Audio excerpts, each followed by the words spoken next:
태풍 쏠릭에 직접 영향권에 들며 태풍 경보가 내려진 제주에선 최대 10m가 넘는 파도가 방파제를 넘고 있습니다. 오늘 저녁 6시 이후로 제주를 오가는 모든 항공편도 끊겼습니다. 태풍은 내일 밤 서해안에 상륙해 모레 새벽 수도권을 관통할 거란 예보입니다. 특히 이동 속도가 점점 느려지며 위력은 더 커지고 있어서 강한 비바람으로 인한 큰 피해가 우려됩니다. 강풍으로 도심의 낡은 간판 등은 흉기가 될 수 있습니다. 폭우가 오면 10분 만에 넘치는 도심 하천 주변도 비상입니다. 김동연 경제부총리와 장하성 청와대 정책실장이 국회 예산결산특별위원회에 동시에 출석했습니다. 두 사람은 엇박자 논란을 부인하며 소득주도 성장과 혁신 성장은 같이 가야 한다고 말했습니다. 정부와 여당이 자영업자와 소상공인에게 세금을 깎아주고 카드 수수료도 낮춰주는 내용의 지원 방안을 내놨습니다. 정부는 소상공인들이 연간 7조 원 규모의 부담을 덜 거라고 추산했지만 관련 단체들은 일시적인 처방이란 입장입니다. 드루킹 댓글 조작 사건을 수사한 허익범 특별검사팀이 수사를 끝내기로 했습니다. 역대 특검에서 수사기간 연장을 포기한 건 처음입니다. 조현천 전 기무사령관이 박근혜 전 대통령의 탄핵안이 국회에서 통과된 2016년 12월 9일에 청와대를 방문한 사실이 드러났습니다. 군검 합동수사단은 이 방문이 계엄령 문건과 관련 있는지 확인하고 있습니다. 기름 없이 달리는 일상으로 내일을 바꾸는 현대수소 전기차. 예, 시청자 여러분, JTBC 뉴스룸을 시작하겠습니다. 19호 태풍 쏠릭이 북상하면서 제주도는 이미 태풍의 강풍 반경에 들어가 있습니다. 턱 밑까지 온 태풍의 위세가 대단한데 제주 서귀포에 나가 있는 취재 기자부터 연결하겠습니다. 박상욱 기자 나와 있죠? 예, 나와 있습니다. 예. 어제 연결했을 때하고 뭐 완전히 딴판인 것 같은데 좀 전해주시죠. 네, 그렇습니다. 제가 지금 나와 있는 이 서귀포 법한포구에는 보시는 것처럼 매우 강한 바람이 불고 있습니다. 19호 태풍 쏠릭은 현재 서귀포 남쪽 160km 부근까지 접근한 상태인데요. 태풍의 강풍 반경, 그러니까 이 강풍이 영향을 미치는 그 반경의 크기가 360km에 달하면서 이미 제주도 전역은 태풍특보가 발효 중인 상태입니다. 파도 또한 거세지고 있습니다. 바람도 매우 거센 상태고요. 현재 태풍 쏠릭은 최대 풍속이 초속 40m로 현재 강도 강해 상태를 유지하고 있습니다. 오늘 이 서귀포시에서는 순간 최대 풍속이 초속 24m까지 기록이 됐습니다. 파도 역시 거세지고 있는데요. 제주도에서 기록된 오늘 파고의 최고 높이는 10.7m에 달했습니다. 이곳 법한포구에서도 지금 보시는 것처럼 제 뒤로 계속해서 파도가 들이치고 있을 정도입니다. 예. 자, 보통의 태풍이라면 아직 지금 제주도 근처도 안 간 건데 벌써 상황이 그 정도군요. 태풍이 언제쯤 제주도하고 가장 네, 가까워집니까? 지금 현재 연결 상태가 고르지 못해서 앵커의 질문이 잘 들리지 않습니다만은 현재 태풍은 현재 시속 18km의 속도로 북상을 하고 있습니다. 이대로라면 내일 새벽 5시쯤이면 서귀포와 태풍은 가장 접근한 상태가 될 것으로 보입니다. 내일까지 초속 35m에 달하는 강풍이 불고 또 해안 지방엔 150에서 300mm 그리고 지형적인 효과가 더해지는 산지에는 최고 500m의 비가 내릴 것으로 예상이 됩니다. 이것을 이제 시간당 강수량으로 따져보면 30에서 50mm에 달하는데요. 그러다 보니까 이 토사 유출이나 축대 붕괴와 같은 피해가 또 우려됩니다. 현재 아직까지 태풍으로 인한 피해는 집계가 되지 않은 상황입니다. 다만 오전부터 이 제주의 여객선이 모두 결항이 됐고 오후 5시부터는 항공편까지도 모두 결항이 된 상태입니다. 제주도 안전대책본부는 오늘 오전 8시를 기해서 태풍 대비 2단계에 돌입을 했습니다. 그러면서 경찰청과 해양경찰청 그리고 해병대 구여단과 한국전력공사와 같은 관련 기관들은 24시간 상황 근무 체제에 들어갔습니다. 지금까지 제주도 서귀포 법한포구에서 JTBC 박상욱입니다. 예. 아직 피해가 난 곳은 없다고 하지만 이 정도라면 가까이 올수록 피해가 날 가능성이 크지 않을까 매우 걱정이 되는 그런 상황이네요. 2부에서 제주 상황을 한 번 더 연결해서 좀 알아보도록 하겠습니다. 자, 19호 태풍 쏠릭이 제주에 이렇게 가까이 오면서 오늘 제주공항을 오가는 항공편이 무더기로 결항됐습니다. 또 제주와 다른 곳을 잇는 배편도 모두 끊긴 상황입니다. 그래서 제주는 지금 고립된 상태입니다. 최충일 기자입니다. 평일이면 북적여야 할 제주공항이 한산한 모습입니다. 제19호 태풍 쏠릭이 제주에 근접하면서 이날 오전부터 결항이 시작됐고 오후 6시 이후론 제주와 다른 지역을 잇는 항공편이 완전히 끊겼습니다. 국토부에 따르면 이날 제주공항 171편, 김포공항 90편, 김해공항 25편 등 전국 공항에서 330여 편이 결항됐습니다. 평소에는 태풍 온다고 해도 뭐 그냥 잘 뜨는 것 같아서 걱정을 많이 안 했었는데 막상 이렇게 결항되고 하니까 뭐 숙소나 렌터카도 벌써 걱정이고 해서 일부 승객들은 추가표가 있을까 공항을 떠나지 않고 있지만 대부분 표를 구하지 못했습니다. 태풍이 내일 오전 제주를 지나간 뒤에도 내륙에 본격적으로 영향을 주기 때문에 대부분의 항공사가 내일 오전까지 제주 노선 항공기 운항을 취소했습니다. 이미 있는 스케줄도 대부분 만석이어서 제주를 뜨지 못하는 여행객은 더 늘어날 전망입니다. 내일 출근이라 오늘 못 가도 내일까지는 꼭 가야 되는 상황인데 내일 것까지 지금 예약이 다 마감돼 있고 또 제주와 다른 지방을 잇는 여객선 7개 항로 11척도 모두 결항돼 백길이 완전히 끊겼습니다. 해경에 따르면 제주를 포함해 전국적으로 28개 항로 여객선 43척의 운항이 통제되고 있습니다. JTBC 최충일입니다. 예, 역시 가장 관심이 가는 것은 태풍이 과연 어디로 상륙해서 어느 지역에 영향을 가장 많이 끼칠지죠. 그런데 한국과 미국 또 일본의 기상당국의 예측이 전부 지금 다릅니다. 물론 일본은 다시 좀 가까이 간 곳도 있지만 처음부터 이게 좀 여러 갈래로 나왔기 때문에 헷갈리는 측면도 있죠. 그런데 태풍 반경이 넓어서 전국이 영향권에 든다고는 하지만 상륙 지점에 따라서 피해 범위나 강도도 다를 수 있기 때문에 이 부분 매우 좀 중요해 보입니다. 이상화 기자입니다. 기상청이 예상하는 태풍 쏠릭의 경로는 내일 밤 11시쯤 태안 반도로 상륙해 서울 동남부를 지나치는 겁니다. 하지만 미국 합동 태풍 경보센터는 조금 더 서쪽으로 치우친 경로를 예상하고 있습니다. 우리나라 기상청보다 북태평양 고기압 영향력이 더 강할 것으로 보고 있기 때문입니다. 이에 따라 태풍은 태안 반도 끝부분을 지났다가 경기도 화성으로 상륙할 것으로 예측합니다. 반면 일본 기상청은 전북 군산으로 상륙해 강릉으로 빠져나간다는 예상 경로를 내놨습니다. 북태평양 고기압 영향력이 더 약해진다는 분석에 따른 것으로 보입니다. 상륙 지점에 따라 지역별 강수량과 피해는 다를 수 있습니다. 우리 기상청 분석대로면 한반도 전 지역이 태풍 영향권에 들게 될 수 있습니다. 서울에선 강풍 영향은 상대적으로 조금 줄겠지만 많은 비를 내릴 가능성이 있습니다. 미국 분석대로면 서울을 포함한 수도권이 태풍의 오른쪽 위험 반원에 위치하게 되면서 수도권 피해가 커집니다. 반면 영남 지역 등 동쪽 지역은 상대적으로 영향을 덜 받게 될 가능성도 있습니다. 일본 분석대로면 우리나라를 통과하는 지역이 더 넓어지고 강원도와 영남권 피해가 커질 수 있습니다. JTBC 이상화입니다. 예, 저희들이 2부에서는 기상청의 예보국장을 연결할 예정인데 여기서 이렇게 왜 다른 것인지 또 우리 기상청이 이렇게 지금 예측을 하고 있는 근거는 무엇인지 등등을 좀 알아보도록 하겠습니다. 자, 아무튼 태풍 상륙은 초읽기에 들어가 있는 상황이죠. 내일 새벽이면 태풍이 제주 서쪽을 통과합니다. 아직도 태풍의 경로엔 변수가 있다고 하는군요. 윤영탁 기자가 나와 있습니다. 자, 윤 기자, 요즘 매일 나오고 있습니다. 이 문제 때문에. 네. 먼저 태풍이 언제 어디를 지나게 될지가 가장 관심이 가는 부분이라고 말씀을 드렸는데 지금 이 시간 현재까지의 예측 상황을 좀 전해주시죠. 네, 기상청이 오후 4시에 발표한 예상 경로를 통해서 말씀을 드리겠습니다. 예. 네, 제주 서쪽 해상에는 앞으로 9시간 정도 뒤인 내일 새벽 5시쯤 도착할 것으로 보입니다. 오후 3시엔 목포 앞바다를 지나서 오후 11시나 자정쯤에는 태안반도에 상륙할 것으로 보입니다. 예. 24일 새벽 4시에는 서울 남부를 지나가고요.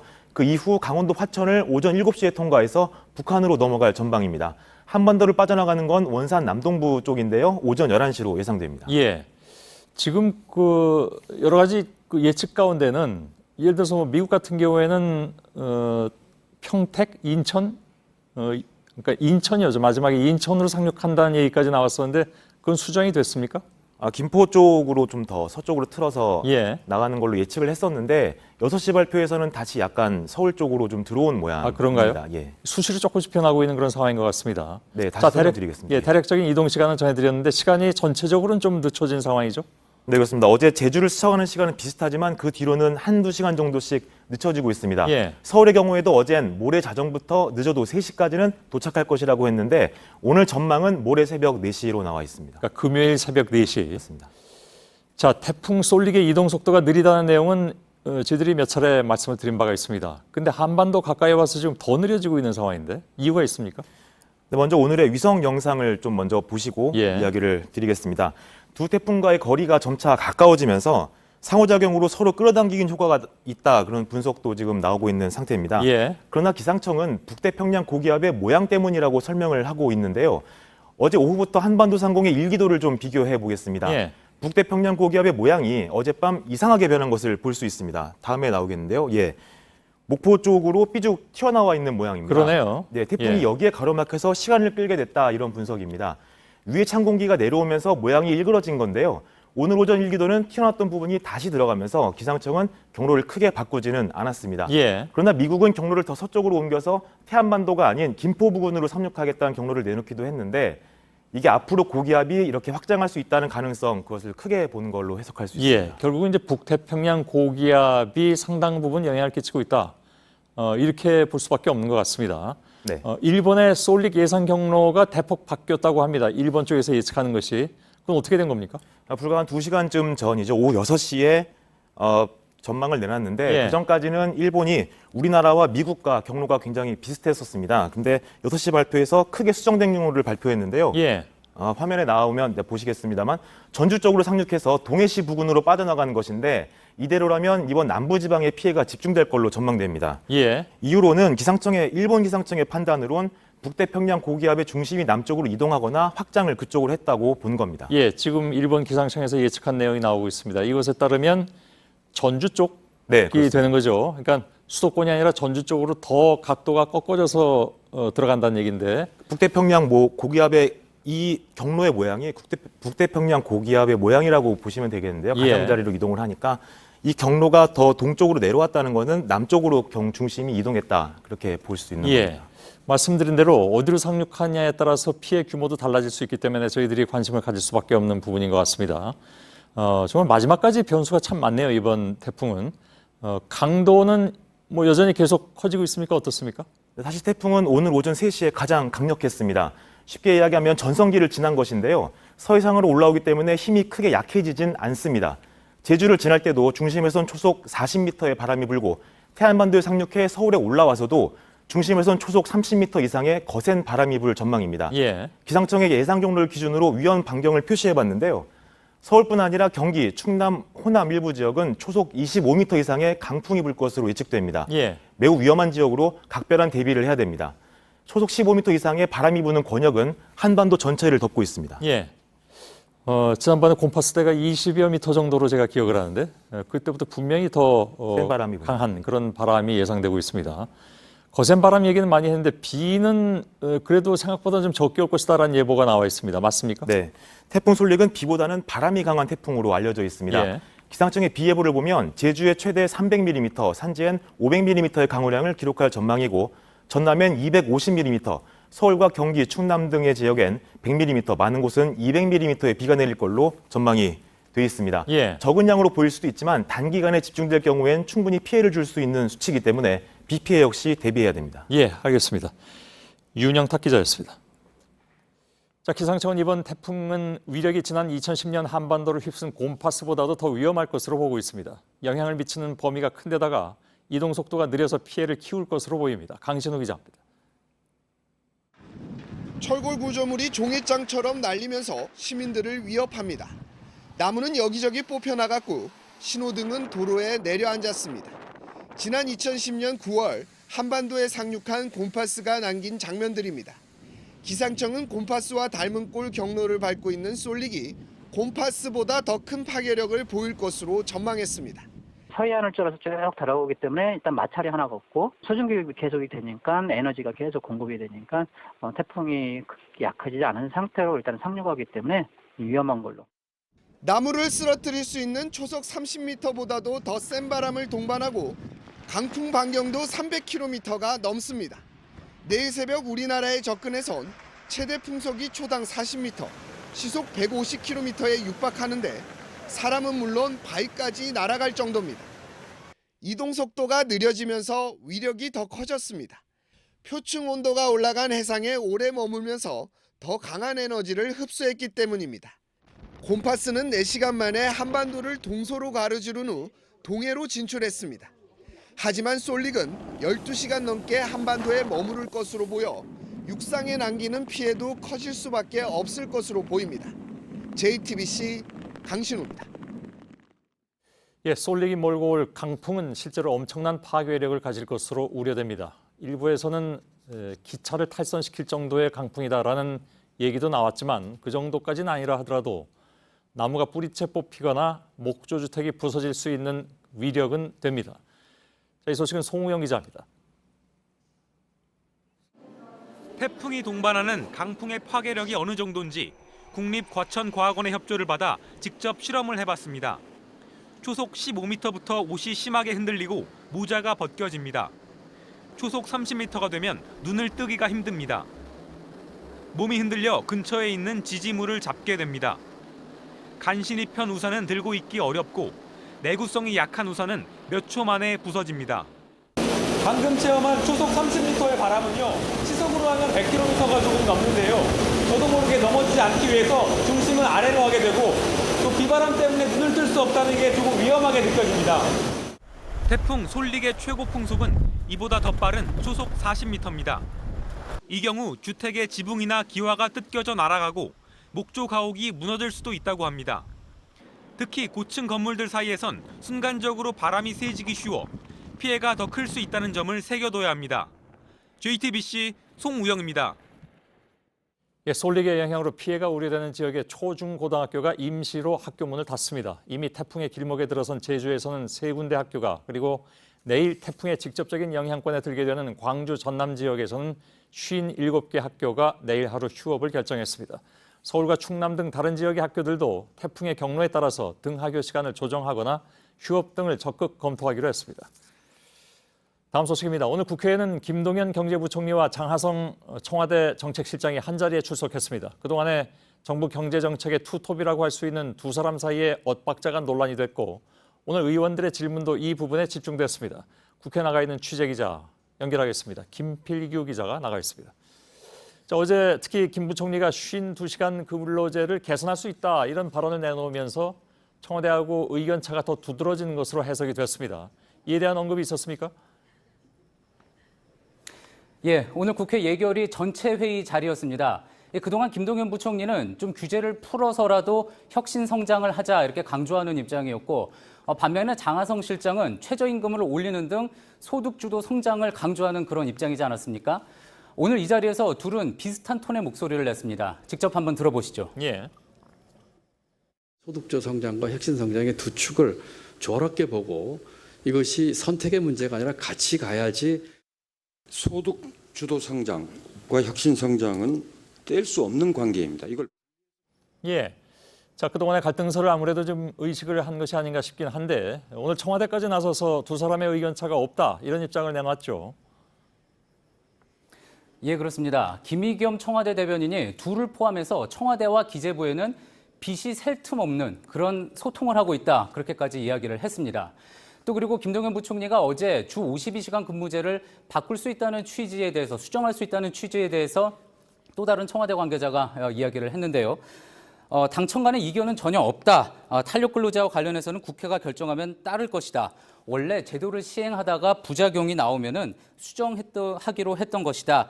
이렇게 이야기를 했습니다. 예. 그러니까 두 경제수장 간에 어떤 엇박자가 나오는 모습이 보이면은 아무래도 시장이나 정치권에 좋지 않은 신호를 줄 거라는 우려 때문에 이렇게 긴급하게 봉합에 나선 걸로 보입니다. 예.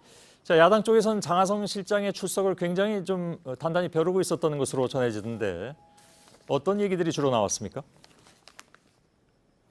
예, 야당에서는 지금 경제 문제의 모든 발단이 장하성 실장이다 이렇게 보는 시각이 있습니다. 그래서 청문회를 통해서라도 그 책임을 물어야 한다라는 이야기까지 나왔는데요. 관련된 이야기 다시 한번 들어보시죠. 경제침 전체가 사의를 표명을 하고 대통령으로 하여금 결정을 할 수 있는 어떤 자유로운 어떤 폭을 만들어 주는 것이 저는 맞다 이렇게 보는데. 예.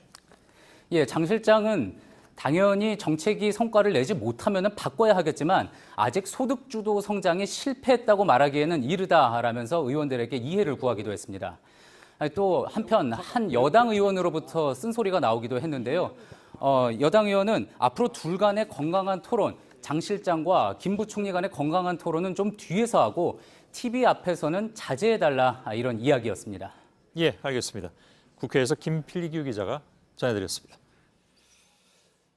당정이 오늘 자영업자 또 소상공인 지원 대책을 내놓았습니다. 최저임금 인상 결정 이후에 거센 반발이 일자 나온 긴급 처방이죠. 세금을 깎고 각종 수수료도 낮추어서 1인당 최대 651만 원의 부담을 줄여주겠다는 것이 핵심입니다. 그러나 자영업자들은 썩 만족스럽지 못하다는 반응을 보이고 있습니다. 잠깐 고통을 줄여주는 일회성 지원 위주인데다가 현실적으로 그 혜택을 다 받기가 어렵기 때문이라는 이유에서입니다. 먼저 송지혜 기자입니다. 정부 대책의 핵심은 자영업자들의 세금 부담을 덜어주는 겁니다. 음식점이 식자재를 살 때 세액공제를 해주는 대상 금액을 현재 매출액의 최대 60%에서 내년까지 한시적으로 5%포인트 늘립니다. 연매출 10억 원 이하 사업자의 카드 매출세액 공제 한도도 현행 500만 원에서 700만 원으로 2020년까지 확대합니다. 부가가치세 납부를 면제해주는 대상도 연매출 2,400만 원 이하에서 3천만 원 이하로 넓히기로 했습니다. 카드 수수료 부담도 낮춥니다. 영세, 중소 온라인 판매업자에 매기는 카드 수수료율을 현행 3%에서 최대 1.2%포인트 내리고 개인 택시 사업자도 0.5%포인트 감면해줍니다. 일자리 안정자금과 근로장려금, 두루누리 지원 사업 확대 등 직접적인 재정 지원도 늘립니다. 5인 미만 사업장에 주는 일자리 안정자금을 현행 종업원 한 사람당 13만 원에서 15만 원으로 올리고 종업원이 건강보험에 새로 가입할 경우 내년 보험료를 절반 깎아주기로 했습니다. 영세 자영업자가 폐업하면 월 30만 원씩 3개월간 구직 촉진 수당을 지급합니다. 또 상가 임대 보장 기간은 기존 5년에서 10년으로 늘립니다. 편의점의 과당 출점을 막기 위해선 업계가 자율적으로 거리 제한 등 규약을 만들도록 유도하기로 했습니다. 정부는 이번 대책으로 소상공인과 자영업자들의 7조 원 이상을 지원하는 효과가 있을 걸로 내다봤습니다. JTBC 송지혜입니다. 자, 그렇다면 오늘 나온 지원 대책으로 자영업자들의 부담이 어느 정도 줄어드는 것인지 좀 구체적으로 짚어보도록 하겠습니다. 저희 취재진이 현재 서울 시내에서 영업 중인 자영업자들을 만나서 같이 계산기를 좀 두드려봤는데 그 결과를 좀 보도록 하죠. 이현 기자가 나와 있습니다. 자, 먼저 정부는 최대 연간 651만 원의 혜택을 받는다 이렇게 얘기하고 있습니다. 물론 최대라는 전제가 붙어 있긴 합니다. 만난 사람들은 어떻습니까? 네, 저희가 만난 사람들을 보면 일단 사례를 좀 설명을 드릴까요? 요건 이제 정부가 예시를 들어서 설명을 해준 자료고요. 한 장 넘겨주시면 편의점과 음식점 사례인데요. 편의점 같은 경우는 성북동에 있는 집인데 매출이 6억 6천만 원 정도 되는 집이고 음식점 같은 경우는 목동에 있는 집인데 5억 4천만 원 정도 되는 집입니다. 연매출. 예. 정부가 사례로 든 집과 비슷한 매출이 비슷한 집을 찾아본 건데요. 계산을 해봤더니 편의점 같은 경우는 215만 원 정도 지원을 더 받게 되고 그리고 음식점 같은 경우는 200만 원 정도 더 지원을 받게 됩니다. 이게 어떻게 계산이 나온 거냐 하면요. 이 카드 결제 비중이 높은 가게들입니다. 다 70에서 90% 정도 카드 매출 비중이 나오는 집들인데요. 이 매출액도 높고 카드 매출 비중도 높다 보니까 이번에 정부가 늘려준 카드 매출액 세액공제 한도 200만 원을 꽉 채워서 세액공제를 받습니다. 편의점은 여기에 더해서 이 쓰레기 종량제 봉투 위탁 판매 수수료라는 게 있는데요. 이게 이번에 또 조금 인상이 돼서 15만 원 정도를 더 벌게 되는 겁니다. 받게 될 수도 있고 안 받게 될 수도 있는 혜택은 일단 빼고 일단 당장의 자영업자들이 받을 수 있는 혜택 이걸 중심으로 보면 어떻습니까? 그걸 중심으로 본 계산이 이렇습니다. 그래서 예를 들면 정부가 예시를 들었던 것 중에 이제 제로페이라고 하는 수수료가 없는 소상공인 결제 시스템을 도입을 하겠다. 이게 보급이 되면 연 80에서 90만 원 정도 카드 수수료가 굳게 된다. 이런 계산까지도 정부 안에는 다 포함이 돼 있는데요. 이게 제로페이라는 게 정부 기대처럼 활성화될 수 있을지는 미지수라 이런 건 계산해서 뺐습니다. 그런가요? 개별 사례마다 사실은 이제 상황이 다 제각각일 수 있기 때문에 이걸 일반화시켜서 얘기하기는 좀 어려운 측면이 있긴 있는데 지금 취재진이 찾아본 것은 정부가 제시한 사례하고 비교적 비슷한 곳 이것을 중심으로 조사를 해봤다 그런 얘기가 되겠죠. 그런데 정부가 든 사례하고는 차이가 날 가능성도 많이 있습니다. 실제로 그런 것도 있고. 그 이유는 뭡니까 그러면? 예를 들어서 이 목동에 있는 음식점, 고깃집인데요. 이 집을 예로 들면 의제 매입 세액 공제라는 게 있습니다. 이게 면세 농산품인데 다른 상품의 부가세와 비슷한 정도로 세액 공제를 해주는 제도가 있는데요. 이번에 이 한도를 늘렸습니다. 그런데 한도를 늘렸다 손 치더라도 이 목동 고깃집 같은 경우는 애초에 구입 금액이 한도 미치라서 이번에 추가로 더 혜택을 받을 게 없는 겁니다. 알았습니다. 그 정부가 내놓았던 또 다른 대표적인 것이 일자리 안정자금입니다. 문제는 이제 실효성을 가지고 논란이 좀 많이 있는데 실제로 보니까 어떻습니까? 이것도 사례마다 다 다르겠지만요. 저희가 본 집들을 예로 들어보면 목동 고깃집 같은 경우가 한 중국인 직원 4명 정도를 고용하고 있고요. 그리고 편의점 같은 경우는 아르바이트를 2명 정도 쓰고 있습니다. 근데 두 집 다 일자리 안정자금 지원은 받지 않고 있습니다. 왜냐하면 일자리 안정자금 혜택을 받으려면 고용보험이 전제돼야 되는데요. 직원들부터가 고용보험에 가입하고 싶지 않다 이렇게 의사를 밝히니까 일자리 안정자금 지원도 받을 수가 없는 겁니다. 직원들은 왜 고용보험에 가입하고 싶어 하지 않습니까? 경우가 또 다 다르긴 한데요. 일단 소득 수준이 낮다 보니까 가족 전체 소득에 잡히는 게 싫다 하는 경우도 있고 중국인 직원 같은 경우는 나는 여기서 오래 일할 게 아니니까 최대한 많이 받고 그냥 본국으로 돌아가겠다 이런 경우도 있고 다 제각각입니다. 그런가요? 그 중국인들을 4명씩이나 종업원으로 두는 경우 전체 종업원이 몇 명입니까? 전체 종업원은 중국인 고용한 사람 4명과 이 사장님 가족 3명이 함께 일하고 있습니다. 그럼 중국 사람들을 대부분의 고용원으로 둔 케이스가 그렇게 많지 않을 것 같아서 그러면 한국 사람이 고용원으로 돼 있을 경우에도 고용보험에 잘 안 들려고 하고 뭐 그런 얘기가 있나요? 이 고깃집 사장님 말로는 그런데요. 이 일하시는 분들이 대체로 혼자 외벌이인 경우는 없고 가게에서 부수입을 올리기 위해서 식당에서 일을 하는 경우가 많다 보니까 가게 전체의 소득이 늘어나는 걸로 집계가 되면 본인들도 불리하니 가입하고 싶지 않다 이런 얘기들 많이 하신다고 합니다. 현장에서 그런 얘기들이 실제로 들린다 하는 얘기죠. 알았습니다. 오늘 전해드린 내용이 모르겠습니다. 보는 분들의 입장에서는 저거는 우리 사례하고 좀 비슷한 것 같아. 아니면 우리하고는 전혀 다른 얘기를 왜 하고 있지라는 얘기가 나올 수도 있습니다. 사실은 다 그냥 단순하게 일반화시킬 수는 없기 때문에. 다만 이제 이현 기자가 찾아가는 것은 가능하면 정부가 제시한 그런 사례들하고 여건이 좀 비슷한 곳을 통해서 직접 한번 계산을 해봤다는 얘기인데 도움이 좀 됐을지 모르겠습니다. 정부가 정책을 세우는데. 알겠습니다. 이현 기자였습니다. 네, 이상가족들이 사흘간의 만남을 마무리했습니다. 어쩌면 마지막이 될 수도 있는 오늘 가족들은 마지막 날 울지 말자던 약속을 지키지 못했습니다. 김소현 기자입니다. 기억 안 나요. 반반 먹을 때 헤어졌는데 기억이 안 나요. 70년이 지나 이제 백발이 된 할머니지만 오빠 눈엔 그저 동생일 뿐입니다. 80대 동생은 오빠의 어깨를 토닥이며 이야기를 나눕니다. 내일 눈물 흘리지 않는 걸로 약속하지요. 오늘 잘 자고 내일 만나. 마지막 날 나란히 앉아 두 손을 꼭 잡은 남매는 결국 눈물을 터뜨립니다.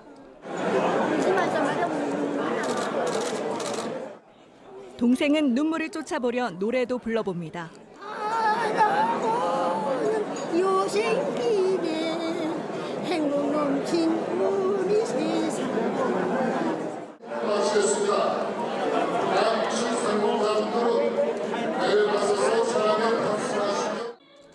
동생은 오빠 손을 놓지 못하고 오빠는 동생의 눈을 바라보지 못한 채 발걸음을 옮깁니다. 버스 안과 밖은 2m도 안 되지만 남매는 이제 손을 잡을 수 없습니다.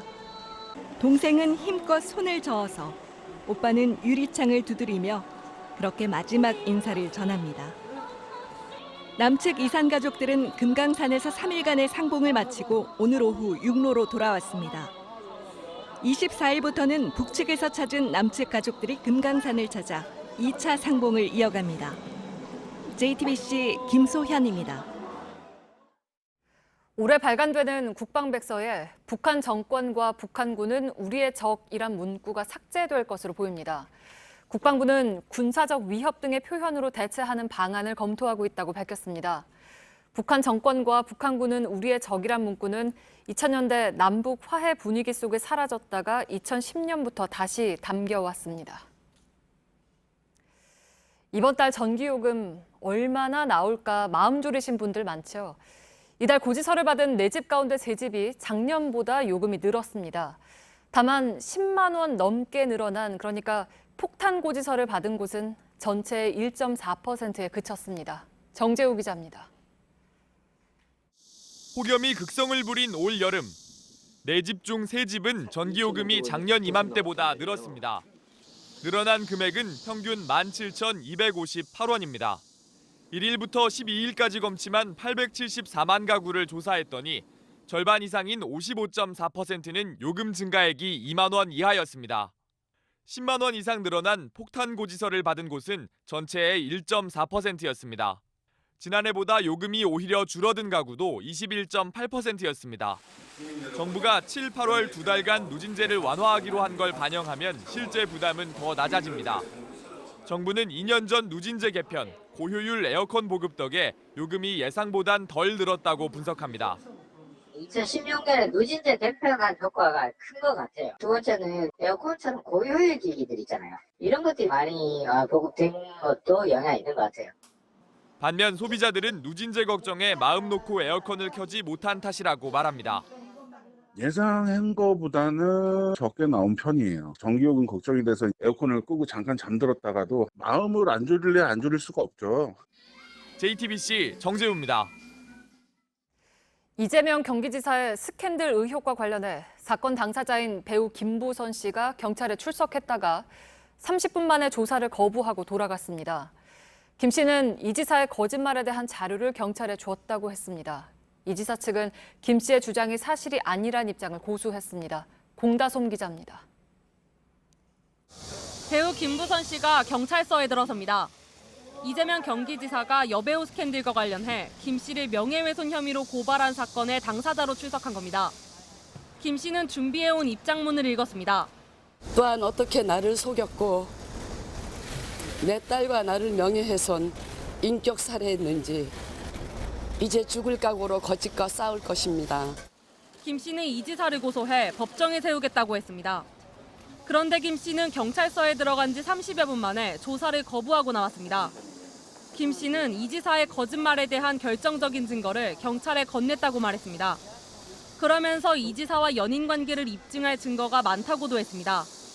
자료만 제출하고 진술은 하지 않은 김 씨는 다음 달 10일 전에 변호사와 함께 나와 진술하겠다고 덧붙였습니다. 이재명 지사 측은 경찰 조사를 거부하는 것도 김 씨의 권리라며 김 씨의 주장이 사실이 아니라는 입장에는 변함이 없다고 말했습니다. JTBC 공다솜입니다. 경찰이 안희정 전 충남지사의 측근 2명을 입건해 조사하고 있습니다. 김지은 씨를 비방하는 댓글을 달았다는 혐의입니다. 박준우 기자입니다.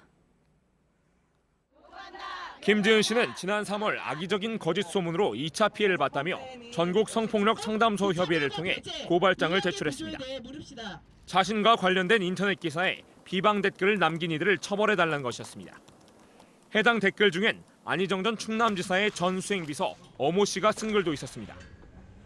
어 씨는 지난해 12월 김 씨 후임으로 수행비서를 맡았고 최근 재판에서 안 전 지사의 증인으로 나와 김 씨에게 불리한 증언을 했습니다.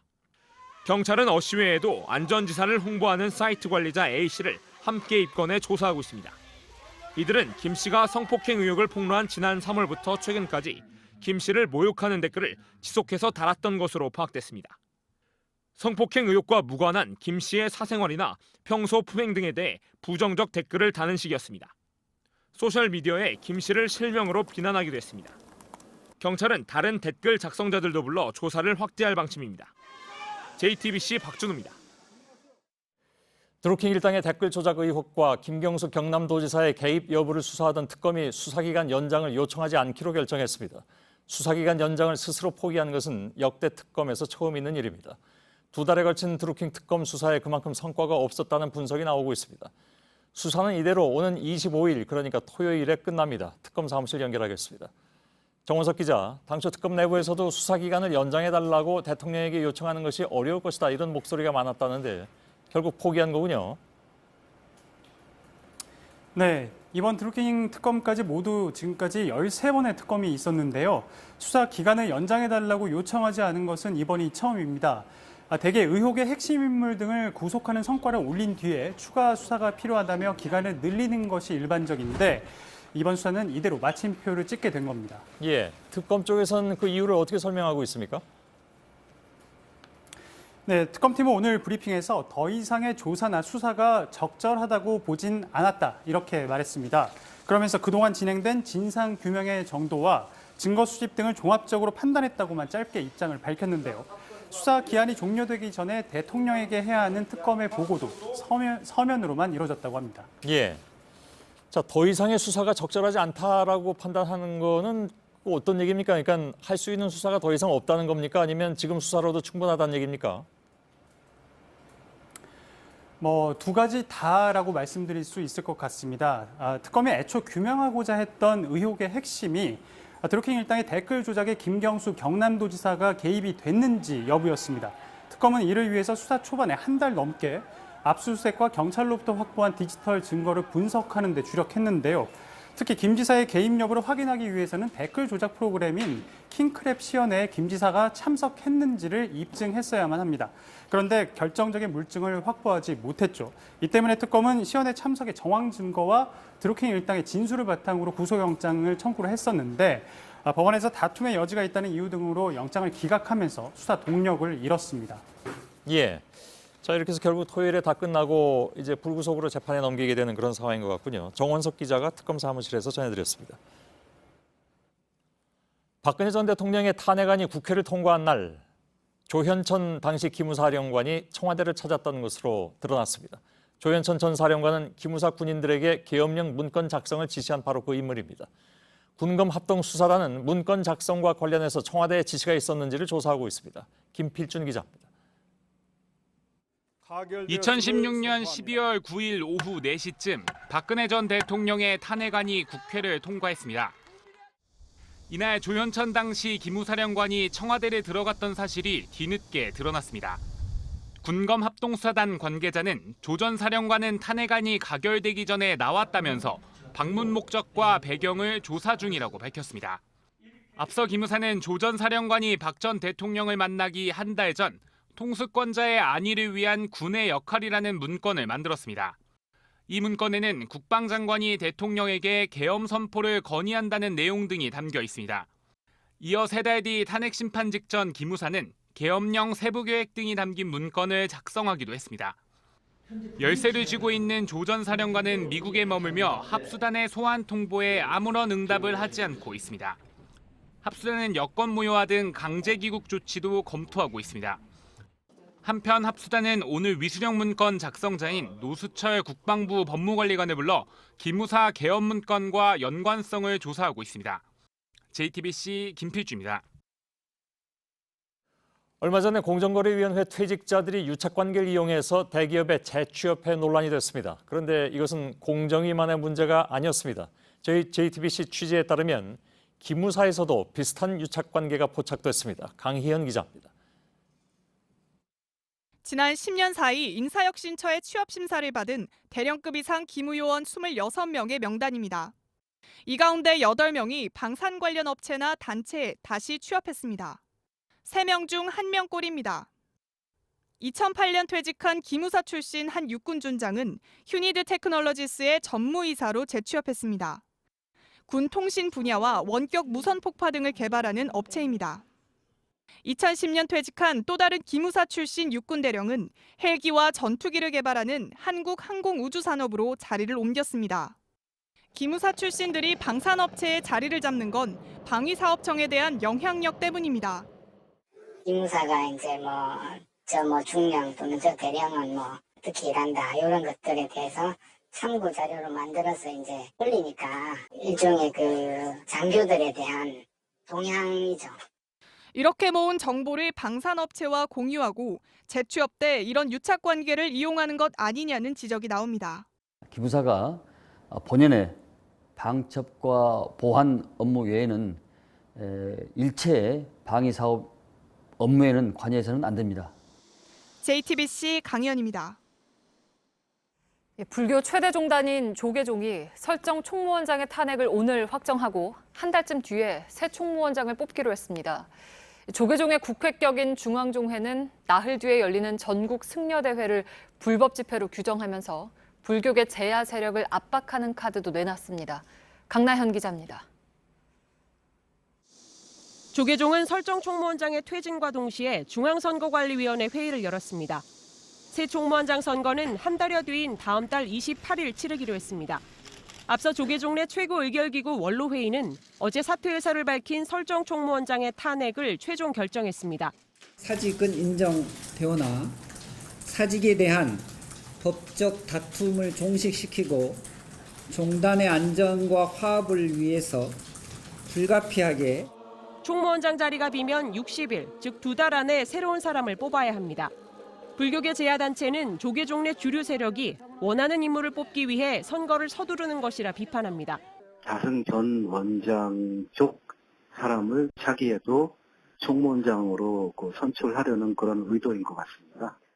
이와 함께 중앙종회는 나흘 뒤 열리는 전국 승려대회가 종단을 해하는 불법 집회라 규정했습니다. 다음 달 해종특별위원회를 만들어 승려대회에 나서는 스님들을 징계할 가능성도 내비쳤습니다.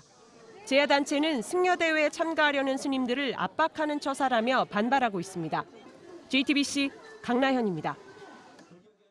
어제 인천 남동공단에서 난 불로 노동자 9명이 숨졌죠. 현장 감식이 오늘 진행됐는데 스프링클러가 작동하지 않았다는 목격자 진술을 토대로 이 부분도 집중적으로 살펴보고 있습니다. 유족들은 회사의 부실한 안전 설비가 화를 키웠다고 주장했습니다. 하예빈 기자입니다. 경찰과 소방당국 그리고 전기안전공사 등에서 나온 40여 명이 현장 감식에 투입됐습니다. 이들은 건물 곳곳을 살피며 화재 원인을 조사하고 있습니다. 처음 불이 시작된 곳으로 추정된 공장 4층 검사실과 식당 사이 복도 천장 주변을 집중적으로 살폈습니다. 목격자 진술에 의하면 스프링클러는 작동이 안 됐다고 하는데 그 부분도 확인할 것이고. 경찰은 공장 내부 CCTV 3대를 확보했고 이 가운데 한 대의 영상 분석을 마쳤습니다. 경찰은 회사 측 상무이사와 공장 관계자들을 상대로 업무상 과실 여부도 조사하고 있습니다. 경찰과 소방당국은 내일도 현장 감식을 이어갈 예정입니다. 갑작스런 참변에 유족들은 눈물만 흘렸습니다. 어머니는 여느 때처럼 밝은 얼굴로 집을 나선 큰딸의 죽음이 믿기지 않습니다. 아빠 생일이에요. 그래서 설마 있어요. 저한테 친구같은 딸입니다. 얘를 몸도 회사 측은 오늘 빈소를 찾아 소방장치 안전에는 문제가 없었다고 주장했지만 유족들은 회사의 부실한 안전 설비가 화를 키웠다고 반발했습니다. JTBC 하혜빈입니다. 경북 봉화에서 일어난 총기 사건을 어제 전해드렸습니다. 범인인 70대 남성은 8월에 큰일을 벌일 것이라고 공공연하게 말하고 다녔습니다. 실제로 범행을 미리 계획했던 정황들이 곳곳에서 드러나고 있습니다. 윤주열 기자입니다. 범행에 사용된 총입니다. 산탄식 엽총으로 주로 열매나 곡식을 먹는 새나 짐승을 쫓을 때 씁니다. 범인 김 씨도 이런 용도로 총을 쓴다며 한 달 전 허가를 받았습니다.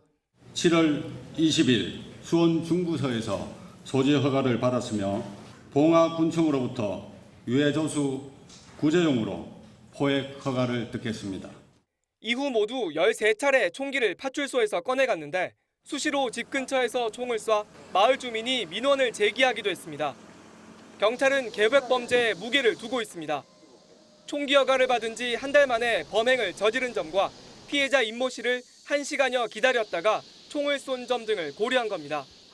지난 4월엔 김 씨가 도끼를 들고 자신의 집에 찾아왔다며 임 씨가 파출소에 신고한 적도 있습니다. 김 씨는 면 사무소로 향하기 전 파출소를 한 바퀴 둘러보기도 했는데 경찰도 타깃으로 삼았던 것 아니냐는 의문도 제기됐습니다. 한편 봉화구는 고 손건옥 회장과 고 이수연 주무관의 직급을 한 계급씩 추석기로 했습니다. 두 고인의 연결식은 24일 오전에 열립니다. JTBC 윤두열입니다. 네, 몇 시간 뒤 미국 워싱턴에선 82일 만에 미국과 중국이 차관급 무역 협상을 다시 시작합니다. 상대국 제품 160억 달러어치의 관세를 25% 부과하기로 한 걸 하루 앞두고섭니다. 무역 전쟁의 출구를 찾겠다는 거지만 오히려 환율 전쟁으로 번질 수 있다는 우려입니다. 신경진 특파원입니다. 멀페스 미국 재무부 차관과 왕쇼원 중국 상무부 부부장이 곧 협상 테이블에 앉습니다. 베이징 관가에서 낙관론은 자취를 감춘 상태입니다. 중국 최고 수뇌부가 모였던 베이다이어 회의에서 항복 대신 항미 결전을 결의했다는 소식이 전해졌기 때문입니다. 인민일보의 소셜미디어는 최근 평화 담판은 실패했다, 사기는 안 통한다, 전쟁은 시작됐다라는 69년 전 마오쩌둥의 글을 올리며 전의를 다졌습니다. 중국의 백기투항은 없을 것으로 보는 근거입니다. 트럼프 대통령은 20일 로이터 통신 인터뷰에서 중국이 분명 위안화 환율을 조작하고 있다고 했습니다. 미국이 1985년 플라자 합의를 통해 엔화 강세를 유도한 것처럼 이번엔 위안화 절상이 타깃이 될 것이란 해석입니다. 청문회가 열리고 있는 2천억 달러 중국산 제품에 대한 추가 관세가 압박 카드라는 겁니다. 다만 협상이 순조롭게 진행된다면 미중 정상이 11월 다자간 정상회의에서 무역 전쟁을 마무리할 방법을 찾을 것이라고 미국 월스트리트저널은 전했습니다. 베이징에서 JTBC 신경진입니다. 북극 최후의 빙하라고 불리는 곳의 일부가 녹아내렸습니다. 가장 오래되고 두꺼워서 지구온난화에도 마지막까지 견딜 걸로 여겨지던 그런 곳입니다. 세계기상학계는 기후변화의 극적인 현장이라며 걱정했습니다. 김준영 기자입니다. 북극을 찍은 인공위성 사진입니다. 그린란드 북부 해안을 포함한 일부 지역은 1970년 관측한 이래 단 한 번도 얼음이 붕괴된 적이 없어 최후의 빙하라는 별칭을 갖고 있습니다. 북극 주변의 거대한 얼음덩이인 유빙이 해류를 타고 흘러들어 다시 쌓이는 얼음 저장고이기 때문입니다. 평균 두께가 4m입니다. 최후의 빙하는 결국 올해 무너졌습니다. 영국 가디언은 올해 폭염과 이달 초 북극의 분 강풍으로 최후의 빙하 일부가 붕괴됐다고 보도했습니다. 올해 초 일부 관측된 현상이 본격화했다는 겁니다. 기상학자들은 이례적인 일이라며 무섭다는 표현까지 썼습니다. 이 현상은 최근 북극이 지구의 평균 온도 상승보다 가파르게 오르는 것을 보여주는 상징으로 평가됩니다. 독일 연구진은 지난 20일 북극이 지구 평균보다 2에서 4배 빠른 속도로 더워지고 있다는 결과를 발표했습니다. 최근 노르웨이 연구진은 북극의 얼음 지역이 1981년보다 40%나 작아졌다며 2030년 후에는 여름에 북극 얼음이 아예 없어질 거란 전망도 했습니다. JTBC 김준영입니다. 바닥에 누워있던 남성이 웃옷을 벗더니 보안 요원과 몸싸움을 합니다. 지난 17일 오후 4시쯤 62살 박모 씨가 대전의 한 병원 응급실에서 난동을 부리다 경찰에 구속됐습니다. 박 씨는 지난해 10월에도 이 병원 응급실에서 난동을 부려 교도소에 수감됐는데 출소한 날 술을 마시고 다시 병원을 찾아 난동을 부린 겁니다. 경찰은 박 씨가 자신을 신고한 병원에 앙심을 품은 것으로 보고 있습니다. 이틀 전 남자친구가 밀쳐 뇌출혈로 의식을 잃었던 21살 고모 씨가 오늘 숨졌습니다. 경찰 수사 결과 밀치기만 했다던 남자친구 21살 연모 씨 주장과 달리 고 씨에게 주먹을 수차례 휘두른 것으로 확인됐습니다. 염 씨는 고 씨가 다른 남자에게 호감이 있는 것 같아 말다툼하다 때렸다고 진술했습니다. 경찰은 염 씨를 구속하고 고 씨의 시신을 부검할 예정입니다. 도널드 트럼프 대통령의 핵심 측근 2명이 동시에 사실상 유죄 판결을 받아서 중간 선거를 앞두고 최대 악재로 떠올랐다고 AP 등 외신이 전했습니다. 통신은 트럼프 대통령의 개인 변호사였던 마이클 코언이 트럼프 대통령의 성관계 추문과 관련해서 지난 2016년 대선 중 상대 여성들에게 입막음용으로 돈을 준 사실을 인정했다고 보도했습니다. 폴 매너포트 전 선대 본부장도 같은 날 러시아 스캔들을 수사 중인 뮬러 특검이 기소한 세금 사기 등 8개 혐의에 대해서 유죄 판결을 받았습니다. 정부가 올해 8월 말까지였던 장기 소액 연체자에 대한 채무 감면 신청 기한을 내년 2월 말까지 6개월 연장했습니다. 대상은 1,000만 원이 안 되는 빚을 10년 넘게 갚지 못한 이들로 신청이 받아들여지면 채무가 감면되고 추심이 중단됩니다.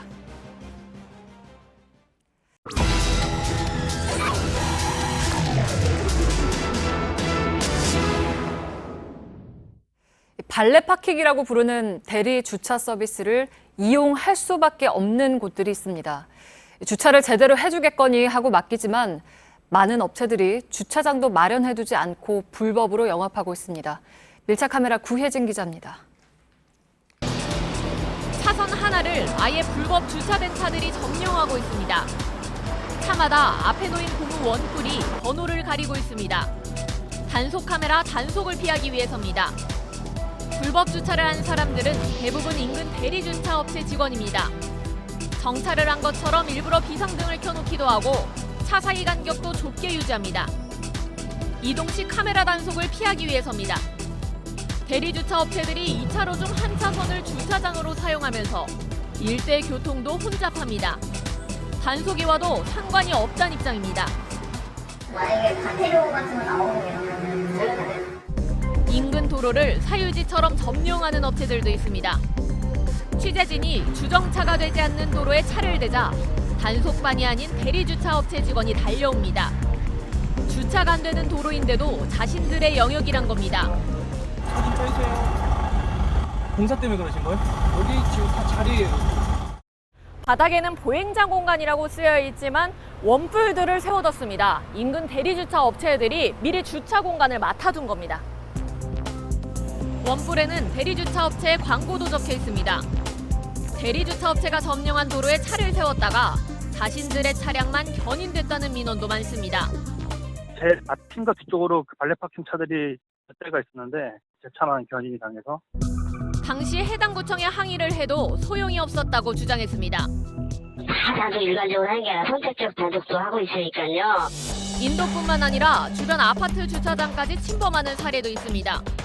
발레 타는 애들이 쟤네가 저쪽에서 마음대로 주차를 하니까 저희들은 차가 있는데 다른 데 공영 주차장에다가 주차를 하고 있어요. 맡아둔 구역을 주차장으로 영업하는 경우도 있습니다. 한 2시간 걸릴 것 같다 보니까 4,000원만 내고 가라고 그냥 서 계시길래 따로 돈 받는 그냥 막 도로 유료 주차장 그런 건 줄 알고. 주차구역도 아닌 곳에 대리주차 업체가 차를 한 대 세워놨는데 그 앞에는 바로 소화전도 있습니다. 단속반원과 현장에 나가봤습니다. 서울 강남의 한 식당 앞.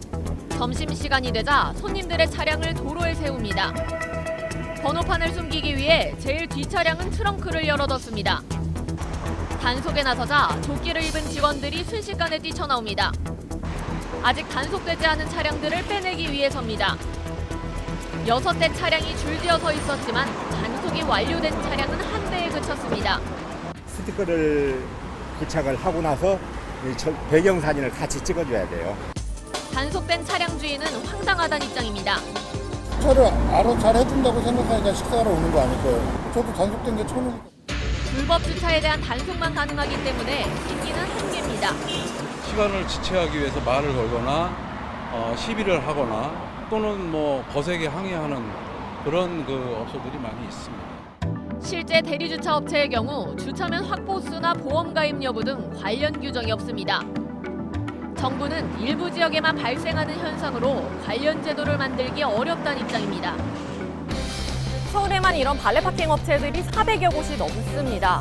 하지만 주차장이 없이 영업을 해도 제재할 방법은 전혀 없는데요. 그 사이에 그 피해는 주변 주민들에게 고스란히 돌아오고 있습니다. 밀착 카메라 구혜진입니다.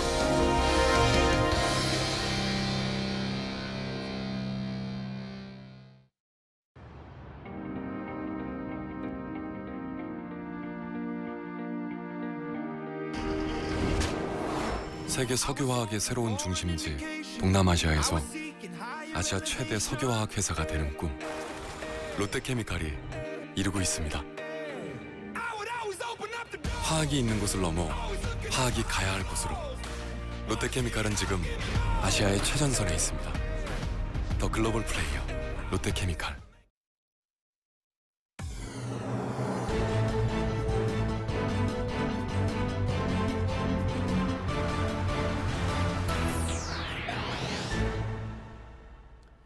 뉴스룸의 앵커 브리핑을 시작하겠습니다.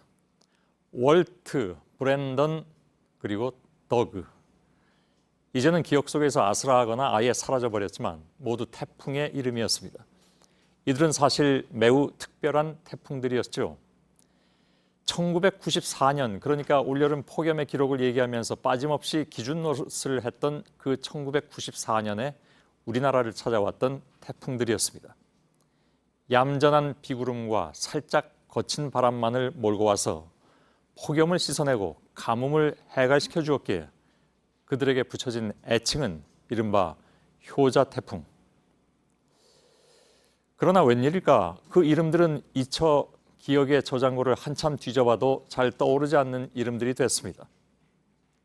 그런가 하면 루사, 매미, 곰파스, 좀 더 올라가면 셀마, 그보다 훨씬 전에 그 유명한 사라까지.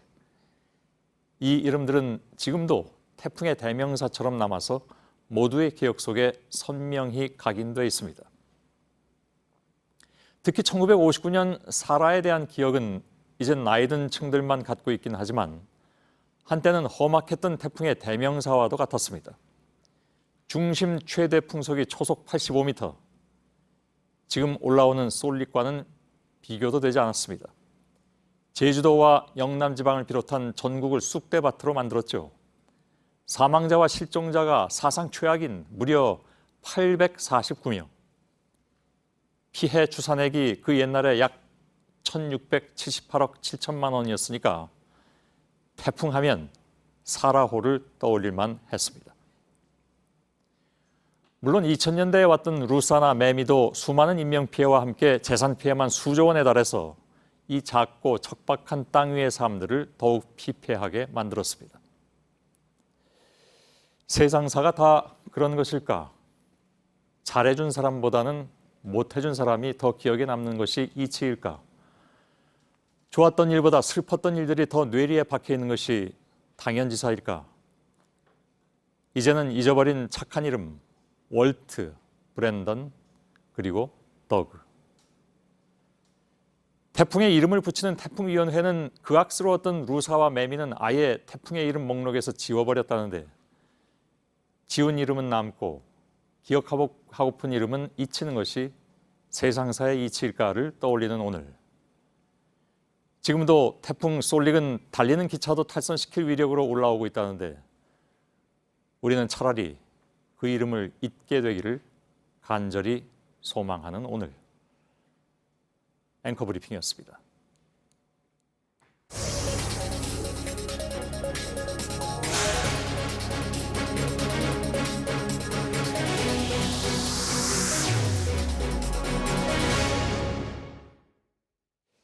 예, 사실은 저희가 1부에서 맨 처음에 제주의 박상욱 기자를 연결해서 제주 상황을 전해드렸는데 그때 말씀드리기를 2부에서 다시 연결하겠다고 말씀을 드렸죠. 근데 지금 현지 상황이 너무 나빠져서 통신 상태가 끊겼습니다. 그래서 제주를 다시 연결하지는 못할 것 같고요.